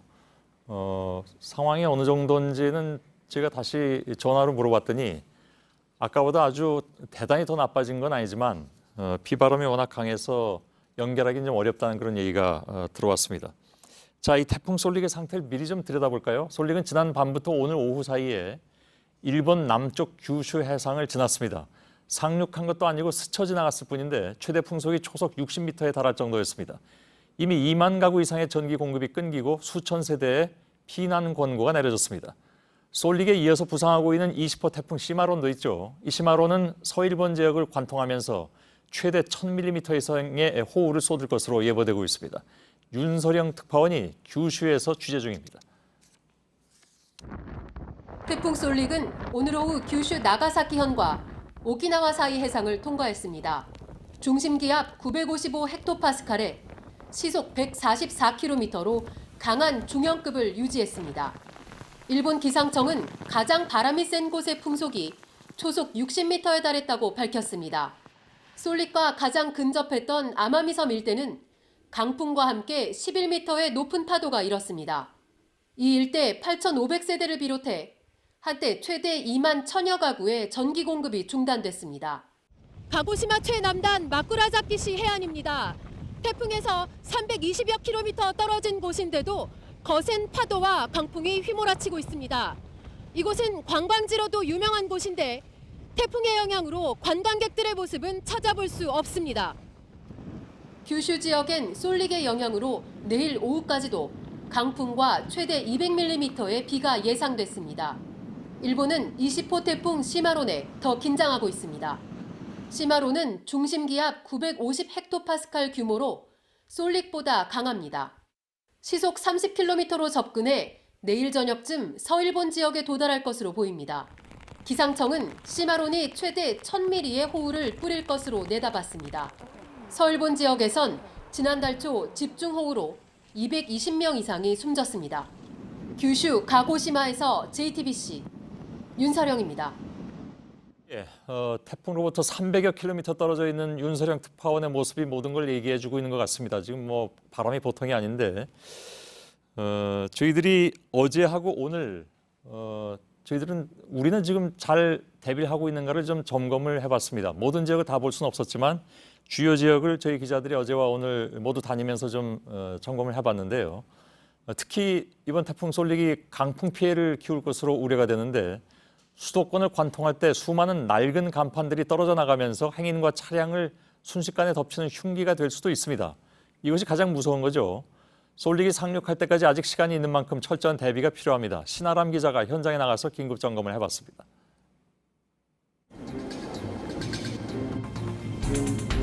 간판이 강풍을 이기지 못하고 떨어져 나갔습니다. 태풍이 오면 도심을 가득 채운 간판은 보행자를 위협하는 흉기가 될 수 있습니다. 전문가와 함께 서울 영등포구와 서대문구, 종로구 일대의 낡은 간판들을 점검해봤습니다. 가느다란 철사에 의지한 간판은 조금만 건드려도 흔들립니다. 기울어진 채 매달려 있거나 녹이 쓴 채 방치돼 있기도 합니다. 벽과 간판을 잇는 지지대도 녹이 쓸어 있습니다. 오래돼서 녹이 나면은 철의 강도가 약해지고 심지어는 구멍이 나서 강풍이나 외부 충격을 받았을 경우는 안전성에 상당한 위협이 됩니다. 전국의 간판은 약 500만 개에 달하는 것으로 추정됩니다. 북상하는 태풍 솔릭은 특히 사무실과 상점이 밀집한 수도권을 관통할 것으로 보여 이곳에 설치된 간판에 더욱 조심해야 합니다. 건물 유리창도 강풍에 취약하긴 마찬가지입니다. 1차적으로는 창문에 신문지와 테이프를 붙이는 방법이 있습니다. 전문가들은 이에 더해 창문과 창틀 틈새를 함께 막아 유리창이 흔들리지 않게 하는 게 중요하다고 당부했습니다. JTBC 신아람입니다. 자, 강력한 태풍이 닥칠 때마다 많은 인명피해가 나는 곳의 하나가 바로 도심 하천 주변입니다. 물이 순식간에 넘치면서 휩쓸리거나 고립되면 손을 쓸 수가 없죠. 물이 넘쳐서 인명을 위협하는데 불과 10분밖에 걸리지 않는 경우도 있었습니다. 서효정 기자가 둘러봤습니다. 서울 구로와 영등포구를 지나는 도림천입니다. 지금은 이렇게 날이 맑고 물도 잔잔하게 흐르고 있는데요. 이 물이 폭우가 오면 걷잡을 수 없을 정도로 불어납니다. 지난달 초 집중호우가 내렸을 때 영상입니다. 원래 산책로와 자전거 도로가 있었지만 모두 하천으로 변했습니다. 아예 접근을 피해야 하는데도 자전거를 타고 들어갔다 고립된 남성이 소방대원의 부축을 받으며 빠져나오기도 했습니다. 실제로 강한 비가 내릴 때 CCTV 화면을 살펴봤습니다. 하천에 물이 불어났는데 10여 분도 걸리지 않았습니다. 도시에서는 100% 도로 포장을 해놓으니까 땅속에 들어갈 수 없으니까 물이 빨리빨리 모여버린다고. 이럴 경우 마땅히 대피할 수 있는 시설이 없기 때문에 최대한 빨리 높은 지대로 탈출하는 게 중요합니다. 태풍 솔릭이 관통할 걸로 우려되는 서울과 수도권의 여러 지자체에선 하천 주변 긴급 점검에 나서기도 했습니다. 출입 통제 시설과 CCTV가 제대로 작동하는지 확인하는 작업입니다. 물살이 이렇게 조금만 이제 밀리면은 웬만한 성인도 못 일어나더라고요. 또 노약자분들은 더 힘드시겠죠. 그러니까 그걸 좀 미리 좀 인지하시고. 특히 구청 관계자들은 출입을 막아놔도 하천에 들어가는 사람들이 많다며 이번 주말까진 하천 접근을 피해달라고 당부했습니다. JTBC 서유정입니다. 피해를 줄이기 위해서 지리산을 비롯한 전국 국립공원 통행이 미리 전면 통제됐습니다. 2012년 태풍 볼라벤과 삼바 이후에 6년 만입니다. 이미 태풍의 영향권에 든 남해안도 초긴장 상태입니다. 배승주 기자입니다. 해발 1915m 지리산 천왕봉이 잔뜩 낀 먹구름 속으로 모습을 감췄습니다. 지리산 국립공원 입구에선 입산 통제를 알리는 표지판이 내걸렸습니다. 앞서 산에 오른 탐방객들에 대해서도 하산을 유도해 공원 내부는 한산합니다. 이번 태풍 때 지리산에는 400mm가 넘는 비가 내릴 것으로 예보됐습니다. 식당과 상가도 텅 비었습니다. 계곡에서 물놀이를 즐기던 피서객들도 서둘러 떠날 채비를 합니다. 늦게까지 계속 놀 생각이었는데 태풍이 크게 온다 해서 일찍 집에 가게 됐어요. 지리산을 비롯해 전국 22곳 국립공원 전체 탐방로 출입이 내일까지 일제히 통제됩니다. 사전 예약된 야영과 숙박도 모두 취소됐습니다. 태풍으로 국립공원 전체 탐방로가 통제되긴 지난 2012년 볼라벤과 삼바 이후 6년 만입니다. 남해안에선 어선들이 각 항구로 대피했습니다. 소형 선박은 아예 육상으로 끌어올렸습니다. 오늘 밤부턴 선박 입출항도 통제되고 하역 작업도 중단됩니다. 남해안을 끼고 있는 지자체에선 상습 침수 지역과 강풍에 대비해 시설물 점검을 시작으로 비상근무에 돌입했습니다. JTBC 배승주입니다.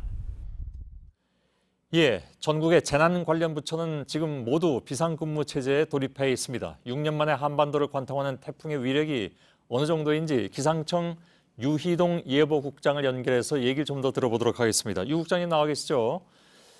자, 태풍의 기상청 예보국장입니다. 예상 경로에 따라서 영향을 받는 지역과 강도가 달라질 수밖에 없는데 우선 기상청에서 현 상황에서 어느 지역의 피해가 가장 우려되고 있습니까? 전반적으로 우리나라 대부분의 지역에서 영향을 받고 있습니다만 지금 태풍이 가장 접근하는 제주도, 전라도, 그리고 충청도 중에 충청남도, 그리고 수도권, 그리고 태풍이 원산만 쪽으로 빠져나간다고 가정했을 적에 강원도 북부 지역도 가장 위험한 지역이라고 얘기할 수 있겠습니다. 지금 수도권을 빼고 말씀하셨는데 예를 들면 일본이나 미국 쪽에서 내놓은 예상 경로 중에 대표적으로 수도권이 많이 들어가 있어서 기상청에서는 어떻게 봅니까, 그거를? 수도권도 물론 포함되고 있습니다. 예상 경로가 서해안 쪽으로 들어와서 수도권을 경유해서 원산만 쪽으로 빠져나가는 것이기 때문에 수도권도 뭐 결코 피할 수 없는 지역입니다. 최초 상륙 지점은 어디로 보십니까, 정확하게? 저희가 지금까지 분석에 의하면 충청남도 서해안 태안반도 쪽으로 보고 있습니다. 그렇지만 저희 중위도 쪽으로 올라오는 경우에는 그 몇십 킬로 정도의 상륙 지점이 중요한 것이 아니라 영향 반경, 강풍이나 폭우에 대한 피해 반경이 더 중요하다고 생각을 하고 있습니다. 근데 예를 들어서 미국의 기상청 같은 경우에 이제 태풍국이 되겠죠. 거기서는 인천 쪽을 얘기하기도 해서 그거는 우리하고 좀 다른 게 있는 것 같은데 물론 전체적으로 보면 큰 차이가 안 난다고 할 수도 있겠지만 미국과 일본과 차이가 나는 경우는 그건 왜 그런 겁니까? 글쎄요, 각국에서는 분석하는 도구들도 다르고요. 분석하는 예보관들도 다르기 때문에 자국에서 분석한 가장 최선의 결과들을 내고 있기 때문에 항상 같을 수는 없습니다. 그리고 지금 나온 미국, 일본의 결과들을 보면 저희가 분석한 바에 의하면 저희랑 결코 그렇게 차이가 나는 것이라고 보지는 않고 있습니다. 왜냐하면 조금 북쪽이나 조금 남쪽으로 꺾여지는 경우에도 우리가 가장 중요하게 생각하는 피해 영향 반경은 거의 비슷한 모습을 보이고 있기 때문입니다. 근데 어디로 상륙하느냐가 아무래도 신경이 쓰일 수밖에 없는 것이 예를 들면 인구 밀집 지역이냐 아니냐 하는 부분도 있을 테고 또 그에 따라서 예를 들면 태풍의 동쪽이냐 서쪽이냐도 나눠서 생각해 볼 필요가 있기 때문에 그래서 아무래도 관심이 갈 수밖에 없는 그런 상황인 것 같습니다. 그러면 미국이나 네. 일본 쪽하고 우리하고 달리 판단하는 가장 핵심적인 근거가 뭘까요? 북태평양 고기압의 확장 여부에 대한 분석이 조금씩은 차이가 있다고 보는데요. 예. 그 사실은 지금 그 차이를 보시면 사실 10km, 20km 내외로 들어오는 그 범위가 굉장히 작습니다. 근데 예. 이게 지나가다 보니까 굉장히 나중에는 큰 차이처럼 보이고 있지만 우리나라에 영향을 주는 범위는 세 나라가 거의 비슷하다고 보시면 될 것 같습니다. 예. 알겠습니다. 그러면 그 편차에 굳이 매달리지 않도록 하겠습니다. 말씀하신 대로 전국이 영향권에 드는 것이고 그 피해는 어디서든지 날 수 있는 것이니까요. 네. 알았습니다. 근데 그 강도가 예를 들어서 2010년에 곰파스 때를 많은 분들이 기억을 하십니다. 그때 바로 수도권으로 새벽에 들어왔기 때문에 저도 그때 새벽에 나가다가 이제 간판들을 피해가면서 운전했던 기억이 나서 그때 생각하면 아주 아찔하기도 한데 곰파스하고 비교하면 상당히 강합니까 이번 태풍이? 뭐 상당히 강하다고는 볼 수 없지만 최소한 곰파스 이상은 될 것이라고 보고 있고요. 예. 곰파스보다는 더 강한 것은 분명하다고 판단하고 있습니다. 예. 근데 곰파스는 비교적 이 솔릭보다는 빠른 속도로 지나갔던 것으로 알고 있는데 이 솔릭은 굉장히 좀 늦지 않습니까? 이 저 속도라는 것이 그게 육지에 올라와서도 여전히 늦게 훑고 지나갈까요? 예, 지금 뭐 가장 늦은 부분은 저기 서해안 쪽으로 도달할 때, 진입할 때까지가 속도가 곰파스보다도 훨씬 늦은 부분이 있고요. 예. 일반적으로 육상에 들어와서도 곰파스보다는 늦을 거라고 생각을 하고 있습니다. 왜냐하면 곰파스가 이 지금 쏠릭이 늦은 것이 아니라 곰파스 자체가 여느 태풍보다도 굉장히 빨랐던 태풍입니다. 그때는 종간계에 의해서 북쪽 한기가 내려오는 소위 말하는 기상학적으로 기압골을 타면서 빨리 빠져나간 것이고요. 예. 지금 저희가 분석하는 쏠릭은 일반적인 속도를 가지고 올라가고 있습니다. 예. 그러면 육지에 머무는 시간이 대략 24시간이 넘는 것이라고 보면 되겠습니까? 24시간, 23일, 내일 밤 늦게 도달해서 24일 뭐 빠져나가는 것까지 따지면 거의 24시간이라고 보시면 될 것 같고요. 예. 우리나라에 직접적으로 내륙적으로 영향을 미치는 것은 24시간이 좀 안 되는 것으로 보시면 될 것 같습니다. 예. 그렇다 하더라도 아무튼 생각보다는 굉장히 긴 시간이기 때문에 그만큼 걱정이 될 수밖에 없는 것 같습니다. 예. 한 가지만 더 질문드리겠습니다. 기상청과 관련해서는 예. 뭐 많이 들으셨겠지만 여러 가지 좀 뭐랄까요 명예롭지 못한 별명도 많이 있어서 들으실 때마다 좀 불편하실 텐데 어떤 때 제일 억울하십니까? 글쎄요, 뭐 말씀하시는 것처럼 여러 가지 뭐 저희 별명들이 여러 가지가 있습니다. 그런데 저희가 뭐 잘못한 것들은 뭐 잘못했다고 비난을 받으면 저희가 고쳐 나갈 수 있는데 엉뚱한 얘기들이 나오는 경우가 있습니다. 예를 들면 어쩔 수 없는 경우, 그 범위라든가 이런 부분들이 과학적인 한계에 있는 부분조차도 인정을 못 해주는 부분에 있어서는 그 부분에 있어서는 저희가 뭐 어떻게 당장 고칠 수 없는 부분인데 그런 비난을 받아야 되는 상황에 있어서는 매우 불편하고 좀 많이 마음이 아픕니다. 예, 알겠습니다. 불편함은 잠시 사귀시고 내일과 모레 태풍을 잘 좀 대비해 주셨으면 좋겠습니다. 알겠습니다. 예, 여기까지 그러겠습니다. 듣죠. 고맙습니다. 예. 예, 고맙습니다. 예.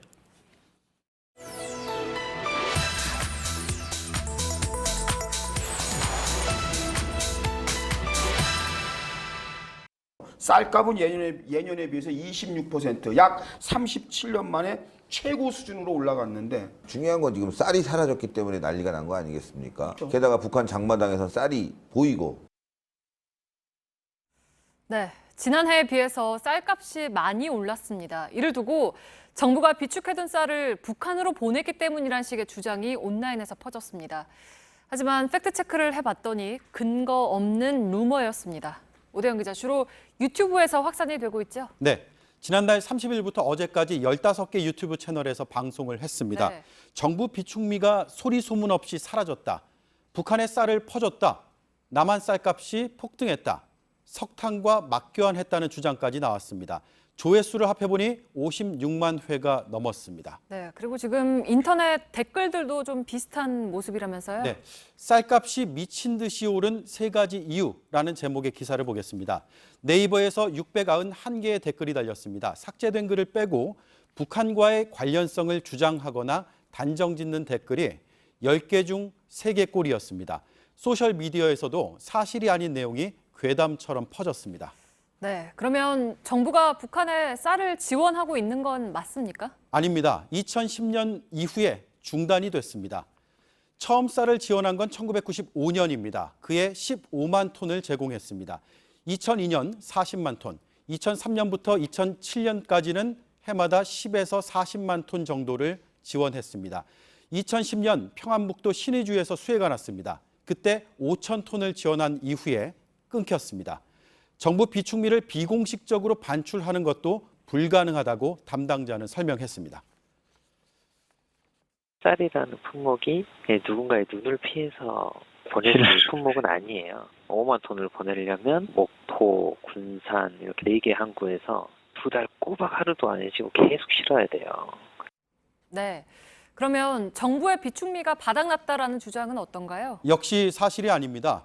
올해 7월 말 기준으로 재고량은 174만 톤입니다. 2015년 135만 톤, 2016년 170만 톤, 지난해에는 186만 톤이었습니다. 네, 그러면 북한에 지원한 것도 아니고 정부의 비축미가 바닥난 것도 아니라면 가격이 오르는 걸 잡지 못한 이유가 있습니까? 쌀값 추이를 한번 볼 필요가 있는데요. 올해 7월 산지 출하 가격이 80kg당 17만 7천 원이었습니다.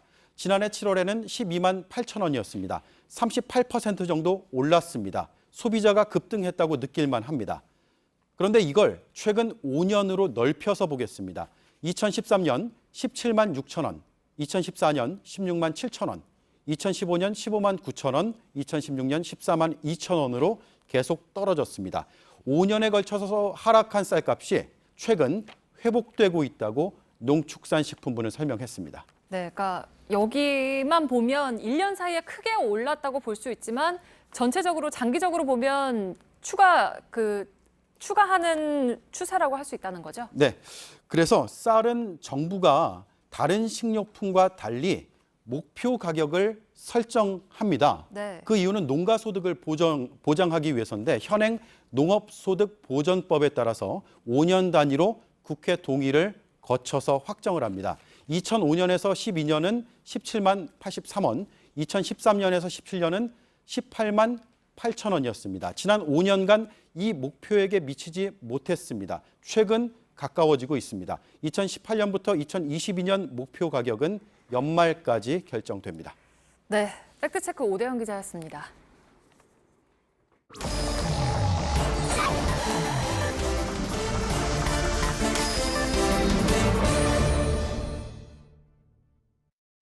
예, 비하인드 뉴스 시작하겠습니다.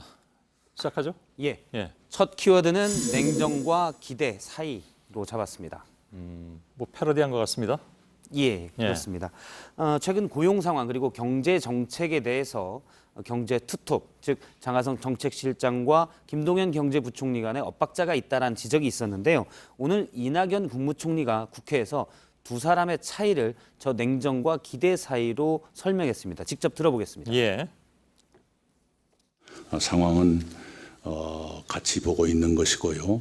단지 기대가 좀 섞여 있는 경우와 냉정하게 보는 경우에 미세한 차이는 있을 수 있지만 그런 것을 엇박자라고 생각하지는 않습니다. 예, 미세한 차이지 엇박자는 아니다고 했고요. 예.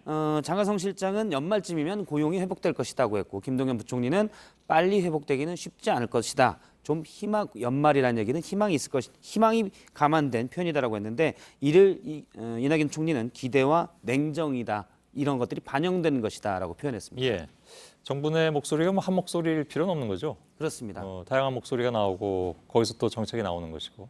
예. 다만 이제 정책이 좀 결정되면 그다음엔 좀 혼선이 없었으면 좋겠다는 것이 많은 사람들의 바람인 것 같습니다. 예, 그렇습니다. 두 사람은 오늘 국회에서 시각차는 일부 있지만 서로 소통하면서 잘 협력하고 있다는 인상을 주려고 상당히 노력하기도 했습니다. 예. 하지만 청와대는 약간의 시각차를 언론에서 너무 크게 보고 있다라는 불만을 내비치기도 했는데요. 김의겸 대변인은 숨소리만 달라도 견해차가 있다고 언론에서 기사화한다라면서 불만을 좀 나타내기도 했습니다. 은유겠죠, 은유. 그렇습니다. 하지만 어제 국무회에서도 이낙연 총리는 논의 과정에서는 견해가 다를 수 있지만 역시 정책이 결정되면 따라야 한다. 부적합한 언행이나 이런 시각차가 엇박자가 노출되면 안 된다라고 지적하기도 했습니다. 예, 알았습니다. 두 번째 키워드는요? 두 번째 키워드는 도망간 게 아니다로 잡았습니다. 뭐 누구 얘기입니까? 안철수 전 바른미래당 후보 얘기인데요. 지난 오랜만에 21일, 등장하네요. 예. 지난 21일 아주경제 한 기자가 마포에 있는 싱크탱크 미래의 사무실을 찾았습니다. 안철수 전 후보의 옛 싱크탱크였는데요. 예. 이 자리에서 안철수 전 후보를 만났습니다. 최근에 바른미래당 전당대회를 앞두고 안심 논란이 있자 이에 대해 질문을 하려고 가서 만났는데 몇 가지를 질문하려고 하자 안철수 전 후보가 바로 비상계단으로 질문을 피해서 나갔다고 합니다. 예. 기자가 이 안철수 전 후보의 영상을 찍었는데 지금 바로 저 영상입니다. 영상까지 올라왔습니까? 예, 그렇습니다. 예. 기자가 바로 영상을 찍으면서 몇 가지를 물어보는데요. 지금 비상계단을 빠르게 내려가는 모습을 확인할 수가 있습니다. 조심해야 되는데. 예, 예. 바른미래 그 싱크탱크 미래 사무실이 7층인데 예. 1층까지 기자가 뭐 죄진 것도 아니고 반가워서 뭐 좀 물어보려고 하는데 왜 이렇게 피하냐라고 묻기도 했는데 예. 전혀 대답하지 않고 저렇게 비상계단을 빠르게 내려갔습니다. 예. 언론 접촉을 극구 피하는 그런 모습인 것 같군요. 예, 영상이 좀 빨라서 제가 촬영한 기자에게 혹시 빨리 돌려서 유튜브에 올려놓은 것 아니냐라고 물었는데 예. 그건 아니고 제속도라는 답이 왔었고요. 일부에서 이제 도망갔다라는 지적이 있었는데 이에 대해서 김철근 바른미래당 대변인은 절대 도망간 것이 아니고 전당대회 개입 논란에 휩싸이지 않게 계속 언론 접촉을 피하는 와중에 기자가 물어봤기 때문에 역시 피하려 한 것뿐이다라고 얘기를 했습니다. 예. 안철수 전 후보는 원래 8월에 독일로 가겠다라고 했었는데요. 지난주쯤에 유럽을 한번 다녀온 것으로 알려졌고요. 예. 지금 아직 독일로 가진 않았는데 그 이유는 장기 체류를 하기 위해서는 거기에 맞는 비자가 필요한데 이 비자가 다음 주쯤 나온다고 합니다. 예. 비자가 나오면 다음 주쯤 출국 예정입니다. 예. 그때는 언론을 만날 일도 없는 거니까. 예. 세 번째 키워드는요? 세 번째 키워드는 광주의 서다로 잡았습니다. 예. 광주의 서다 이거 누구 얘기하는 거죠? 전두환 씨 얘기인데요. 아, 예. 오는 27일 전두환 씨에 대한 재판이 광주지법에서 열립니다. 1980년 5월 광주에서 헬기 사격이 있었다고 증언한 고 조비오 신부의 얘기를 전 씨가 얼마 전 회고록에서 가면을 쓴 사탄이다라고 하면서 표현했는데 사자 명예훼손 혐의로 불구속 기소된 바가 있습니다. 그분 돌아가셨으니까요? 그렇습니다. 예. 그런데 광주일보는 전 씨의 변호인이 전 씨가 고심 끝에 27일 광주 법정에 서기로 했다라고 인터뷰 내용을 보도를 했습니다. 당초 전 씨는 건강상 이유를 들어 광주 법정이 아닌 본인의 주소가 있는 서울법정에서 재판을 받겠다라고 주장을 했는데 예. 광주지법은 이를 받아들이지 않았습니다. 예. 출석하지 않을 경우 형사재판의 경우 법원에서 구인장을 발부할 수도 있는데요. 하지만 실제 출석 여부는 지켜봐야 된다는 다른 의견도 좀 뭐 있습니다. 출석하면 큰 뉴스가 되기 때문에 그렇습니다. 관심을 안 가질 수가 없는데. 예. 근데 뭐 출석 안 할 수도 있습니까? 여러 관계자 얘기를 좀 들어봤는데요. 일단 광주지방법원에서는 최종 확정은 아직 되지 않았다. 하지만 출석을 전제로 재판을 준비하고 있다고 했습니다. 예. 이 준비는 구체적인 움직임도 있는데요. 원래 작은 법정에서 하기로 했었는데 전 씨가 출석할 것을 대비해서 큰 법정으로 법정을 옮겼습니다. 예. 그런데 전 씨의 변호인 역할을 하고 있는 민정기 전 비서관에게 출석하냐 물어보니까 민 비서관은 지금 건강 상태가 정상적인 상황이 안 된다. 옛날 일은 물론이고 회고록 내용도 기억을 못하는데 증언도 못할 것이다 라면서 출석에 부정적인 입장을 내비쳤습니다. 회고록 내용을 기억을 못한다고요? 나온 지가 얼마 안 되는데 예. 민 씨의 얘기로는 본인이 쓴 내용도 기억 못할 상황이기 때문에 정상적인 재판이 진행이 안 될 건데 굳이 출석할 필요가 있냐라는 입장입니다. 예. 그래서 좀 지켜봐야 되고요. 광주의 시민단체들에서는 전 씨가 실제 출석에도 혹 무슨 문제가 있지 않을까라는 염려도 있습니다. 예. 시민들의 거친 항의가 일단 예상이 되는데 예. 이를 전 씨가 유발하거나 또는 나쁜 건강 상태를 보여서 동정론을 유발할 수 있는 것을 우려를 하고 있습니다. 예. 어쨌든 전 씨가 광주에 가게 되면 광주 법정에 서는 것은 1980년 이후 38년 만입니다. 예. 여러 가지로 좀 그 관심이 가는군요. 어떻게 될지. 예. 네, 알겠습니다. 박성태 기자였습니다. 네, 태풍 쏠릭의 영향으로 내일 전국에 비가 많이 오고 바람도 강하겠습니다. 피해 없도록 철저하게 대비하셔야겠습니다. 예, 내가 아무래도 저희들은 태풍 특보를 좀 준비해야 될 것 같은데 정말 별일 없기를 모두 함께 바랄 수밖에 없는 것 같습니다. 저희들 내일도 최선을 다하겠습니다. 고맙습니다. And where have you been, my darling young one? I've stumbled on the side of 12 misty mountains. I've walked and I crawled on 6 crooked highways. I've stepped